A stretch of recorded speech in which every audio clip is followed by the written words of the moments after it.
So, hello everybody, and welcome again to this series of interviews that we are having. Today, I have the pleasure to introduce you to my dearest friend, Elaine Rateb, who is also one of the teachers that collaborates with the speaking lessons that we have. And Elaine is going to talk to us about language learning because she's a French.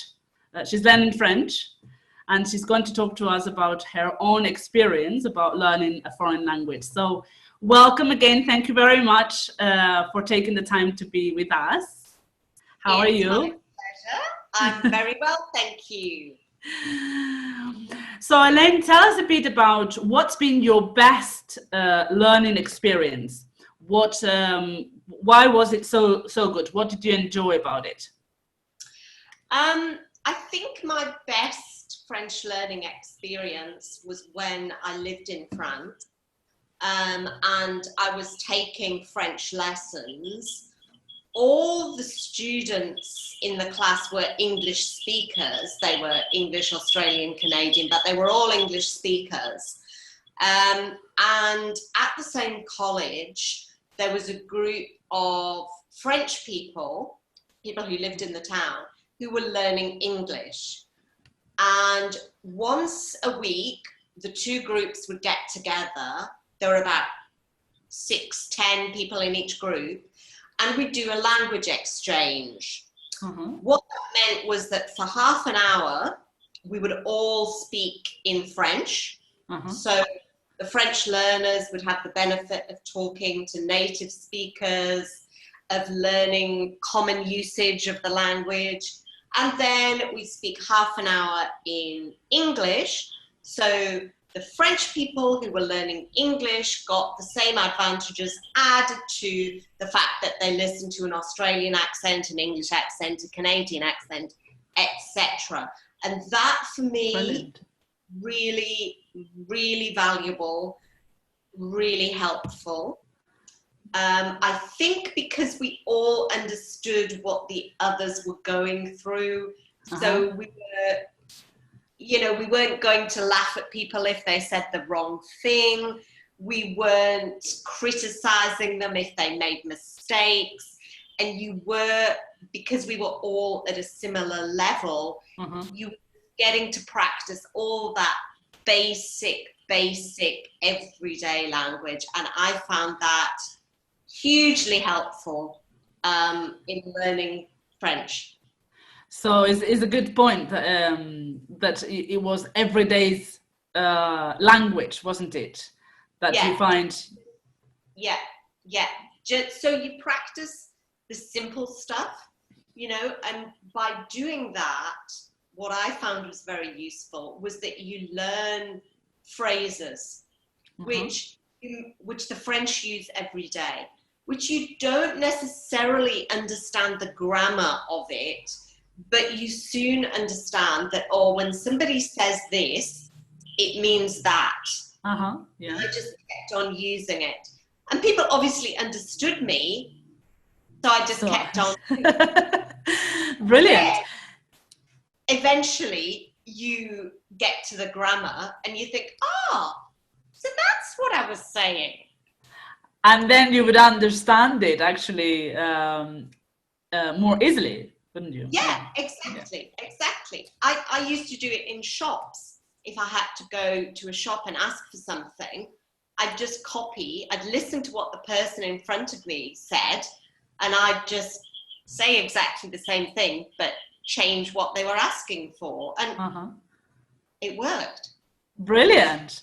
Very nice experience. And what are your main challenges when it comes to learning a foreign language?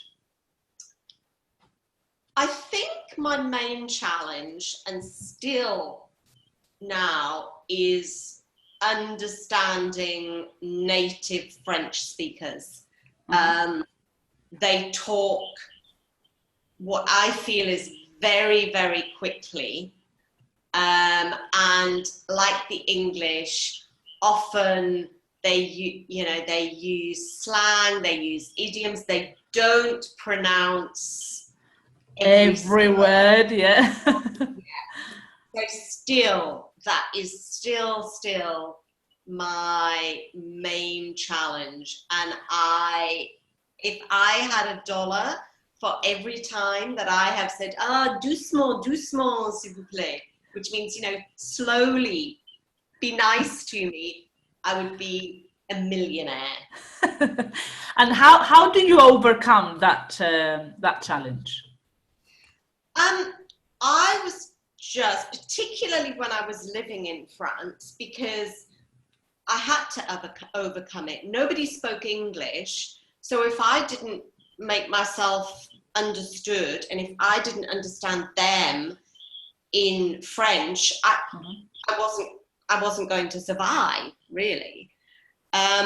So what I used to say, and what I still say, is, sorry, I don't speak French fluently, but I'm learning. So if you could just talk slowly, then I'll understand you. And I think without exception, people are quite willing to do that. They just forget that you're not a native speaker and you don't understand every single word that they say. That's a brilliant idea, and also obviously the other person can sympathize with you a lot more, because at least they know that you are making the effort. You don't speak the language, but you're making the effort to communicate with them. Okay, And I used to just always try as well, just pick out one word or two words that I understand, and then I just repeat back to them and say, what? I'm sorry, I don't understand, And I found everybody really, really accommodating, really understanding and helpful. So brilliant. Is there any other tips that you could share with us that work for you, when you're learning French in your case? What sort of things have you found that were really helpful? So this could be one of them, if you're speaking to native speakers and you don't understand them, to say, I don't speak the language, but I'm learning. And obviously their attitude towards you will change and they'll speak more slowly. Any other tips that you could share with us?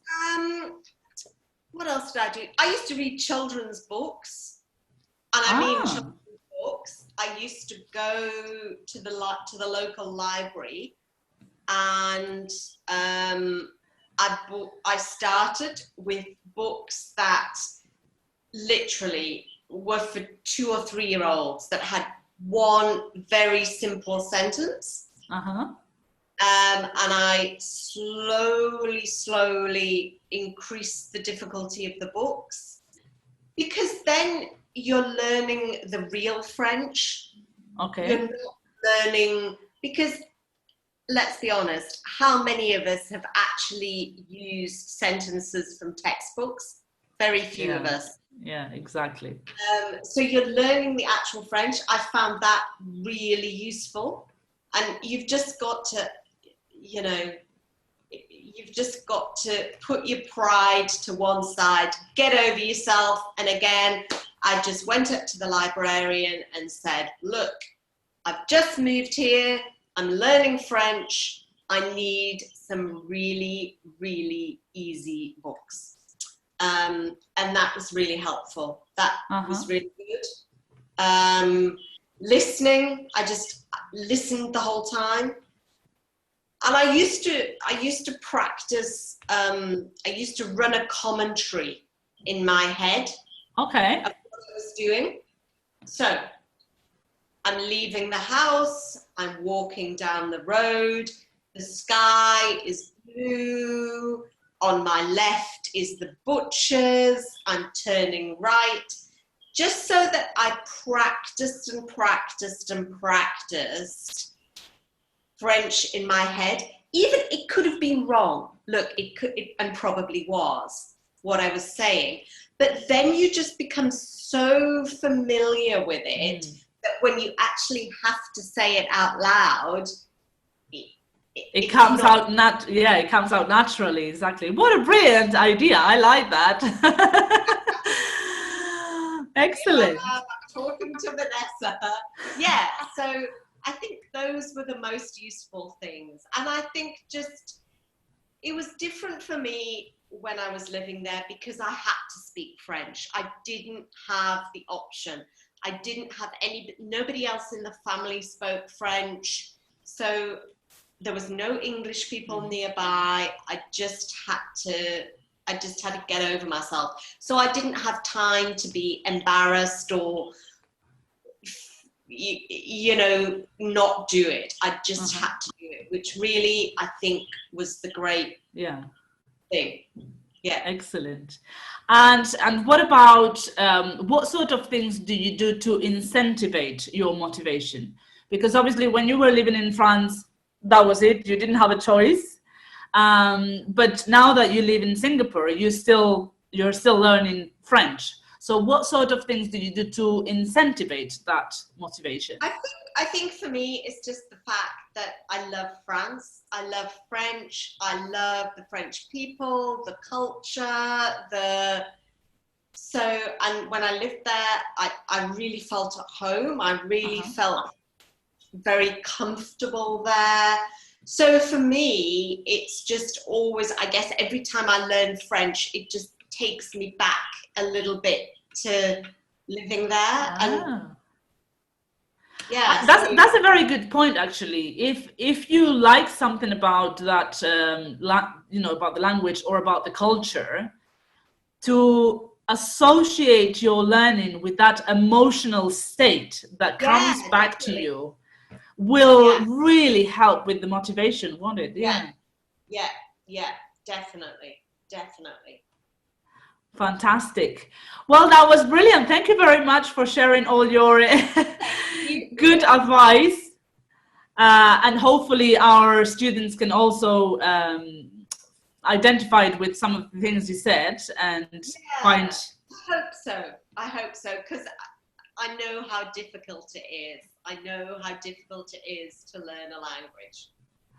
It is, and it's also a question of time as well. You need time, and you need to not to feel pressure that much, and not to worry about, you know, whether it's perfect or not. Like you said, you start off by speaking, and then you learn the grammar, and then that grammar will stick because it's like, now I understand.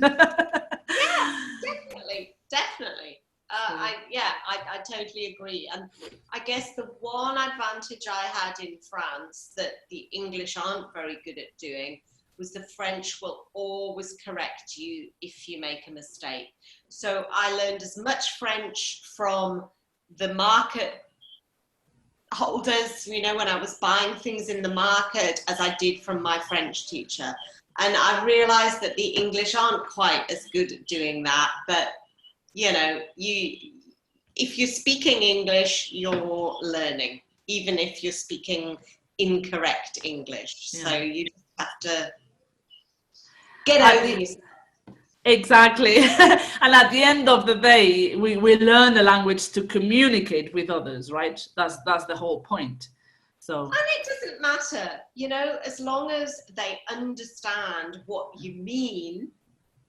And loads of English people make grammar mistakes. Goodness me. I think as long as you show that you're trying to learn the language rather than expecting the other people to speak to you in English, I think that's, you know, I think that's all you can do. And if people won't help you, well, that's the other people that are being difficult, not you. Yeah, brilliant. Well, thank you very much, Elaine. It's been a pleasure talking to you and listening to all your good advice. And we hope to see you soon. Thank you very much. Okay, thank you. Bye. Bye.